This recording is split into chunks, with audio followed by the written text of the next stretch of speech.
Right now, it's time for another one of our Foundation for Community Health interview segments where we take the time to interview a local non-for-profit that has been associated and involved with the community for the Foundation for Community Health and explains what's great about this series. It really, for people that have heard about the foundation but aren't really sure what they do, it really explains how pivotal the Foundation for Community Health is in our tri-state area.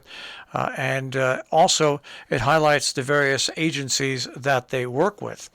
And this morning, we're going to be talking about the Susan B. Anthony Project with the Executive Director of the Susan B. Anthony Project, Jeanne Fusco. Jeanne, good morning, and thanks for joining us. Good morning. How are you? Cold, but okay. Yes. getting set for the eventual winter that will set in our area. Yeah. Let's talk a little bit about, first of all, the Susan B. Anthony Project. I'm familiar with the Susan B. Anthony Project from many years ago when it helped my sister. Let's talk about the origins and how long the project has been in operation. Okay, thank you. Susan B. Anthony Project has been in the area since 1983, and we are a dual services program, which means that we serve sexual violence and domestic violence victims and survivors. We are one of just 5 organizations that do so in the state, and we serve 18 towns and 2 small cities, and we share the 6 towns in the Sharon area with women's support services. And when I say we share them, they provide the domestic violence services there, and we provide sexual violence services across the whole of the 18 towns and 2 cities. You know, I'm glad you point that out because I think a lot of people confuse the fact that domestic violence and sexual, they are part of the same problem, but they are totally different in every way. Well, there are some very significant similarities. Yeah. And the most significant similarity is that these are circumstances of coercive control that happen in relationships where people are engaged in, even in the case of sexual violence, mostly know each other. Yeah. So that's the first. And then the other is sexual violence can be a part of the dynamic of domestic violence. And as you point out, it can also be a very significantly separate event. For instance, we serve about 400 children a year who have been victims of sexual abuse, and through a child abuse investigative team, that's a multidisciplinary team for Northwest Connecticut, we meet with children and their non-offending parents or caregivers who are responsible for taking forensic evidence and exams and things like that, and then offering longer-term support and care while those children are healing and working through the process of that abuse. Similarly, adults experience sexual violence outside of the context of domestic violence. We're speaking with Jeanne Fusco, who's the Executive Director of the Susan B. Anthony Project. That was a nice broad overview. Specifically, the nuts and bolts of what you can do as the Susan B. Anthony Project, what you exactly offer for these victims. Yes. So we have so many services that I think people are unaware of. And the first is that we have a 24-hour hotline, and it is 365 days a year. All of our services are free to victims and survivors. And those people who are also in their families and circles of support who may need help. So in addition to advocacy, counseling, support groups, we do have emergency shelter and transitional living programs for people who are experiencing both domestic and sexual violence. And we have advocacy in the courts, at the hospitals, with first responders. We provide job readiness and job search assistance. And key, and the way in which we are most connected to the Foundation for Community Health, our dual mission, besides direct services, is also focused on prevention education. And in those services, we are seeking to really do primary prevention, which means reaching out to anyone in advance of needing services, and this includes school children from pre-K through grade 12. I think one of the most important things on the front that I see that you supply is when someone is abused in a relationship, and I think it's very important that you supply a safe place, a safe haven for them to initially begin their recovery. And I say begin their recovery because I know with my sister years and years and years ago, she was abused by her husband, her first husband, many years ago. We found out about it simply by accident, by stopping by her house one day just for a visit and looked at her and saw the bruises. But she needed someplace to go immediately, and she found someplace to go, and that was just the first of many steps that she had to take to get her life back under control.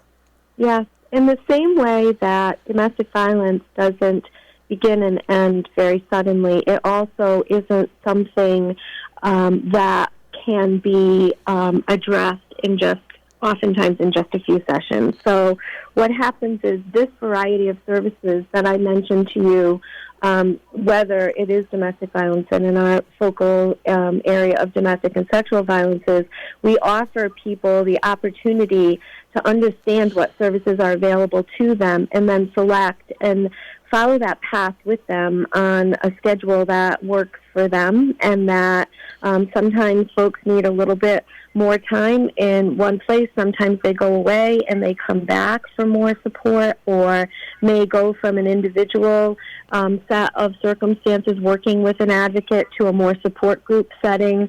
So there are a variety of different ways that we can help. And it's not time limited in a lot of ways that other kinds of interventions can be. Yeah, and there's a tangent. There's something that goes on with my sister. She had 2 young boys, and so not only did it affect my sister, but it also affected the 2 young boys. And you know, it's interesting. I heard one of her sons talk just the other day. How brave he found his mother to finally pick up, bring them with her, and get out of that violent scene.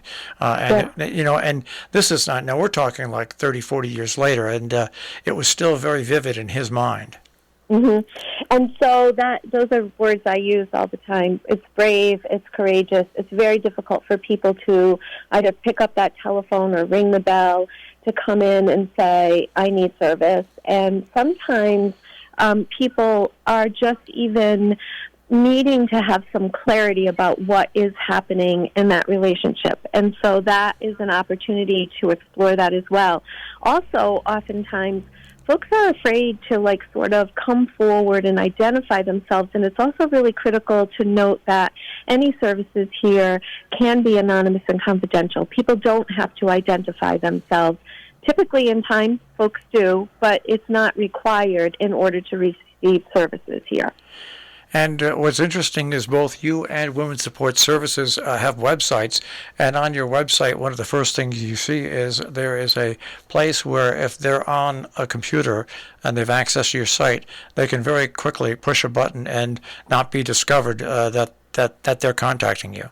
Yes, and as all of the ways in which media, social media, and electronic advancements have been made, those are also sometimes the ways in which abuse can continue to be perpetrated against individuals. And so we want first that people can feel like they have safe connection, and we have become aware of the ways in which we have to help folks to also understand the way in which their devices may be, adding to some sense of, safety that's being breached for them.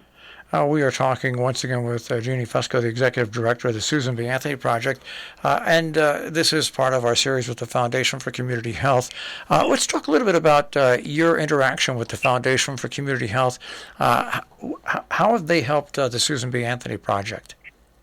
It's really incredible to be able to continue to do some of the community-focused prevention work that the Foundation has supported all the way back to 2006 in a variety of different ways. But I mentioned a bit ago that we focus on doing prevention work, and we are meeting kids from preschool through grade 12 and, of course, beyond, and community members, but we are creating age-appropriate, developmentally appropriate opportunities to talk to kids about the kind of interpersonal violence that could arise in life and how they might seek, an intervention in order to prevent that. So we might do something around bullying or as kids get a little bit older, around the concept of conflict, and all the way through until we get into the high school years, where being able to look at with students what healthy relationships are and what some of the red flags in creating greater awareness, and that there's always a safe place, safe people that they can reach out to identify that they may need some support and assistance. Now, if there's people listening right now and they want to contact you, the easiest way to contact you is via the web? Or what I would say, 24/7, our hotline is operational. It's 860-482-7133. That will directly connect to a counselor who addresses sexual violence and domestic violence concerns. And they can just press 2 when they call that number, and it will go right to the counselor. All right. And one final question. Are we better off now? Are we more aware? Are we dealing with domestic violence than we were, let's say, 15 years ago, 10, 15 years ago? I would say that in both sexual violence and domestic violence, we are beginning to have real conversations about domestic and sexual violence. We are attempting not to couch those terminologies in differing ways. We see greater focus from the media on defining them according to the dynamics which they are. And in that way, I would say that the greater the awareness is, the better knowledge that there is in the community, that there's a place for support and assistance. All of those things have been really beneficial, as have been the collaborations that have arisen in all of our communities with police and others that we're collaborating with daily on behalf of survivors. And I'm going to make a statement. You can tell me whether I'm right or wrong, but I feel that to really eradicate and bring this totally under control, it takes a while, simply because I think you have to start with young people. You have to start with young people before they get involved in situations, and you have to educate young people. And over the course of times, I think that is the answer that really is out there. I think that is absolutely right, and I think that is the thing that the Foundation for Community Health has recognized in supporting our work around prevention. And here, where that is a critical piece of our mission, we believe very strongly that in order to break the cycles of these coercive and controlling experiences of sexual and domestic violence, we need to do just that, is work with young people throughout their lifespan to understand and create knowledge about these forms of violence that exist. And once again, the Susan B. Anthony Project.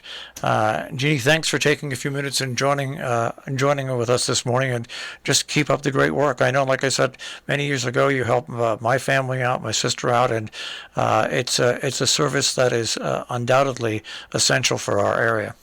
Well, thank you so much for raising awareness and to the great work that the Foundation for Community Health is doing as well. All right. Have a good day. Thanks, Jeanne. Thank you. Once again, our Foundation for Community Health program this morning, talking with the Susan B. Anthony Project here on Robin Hood Radio.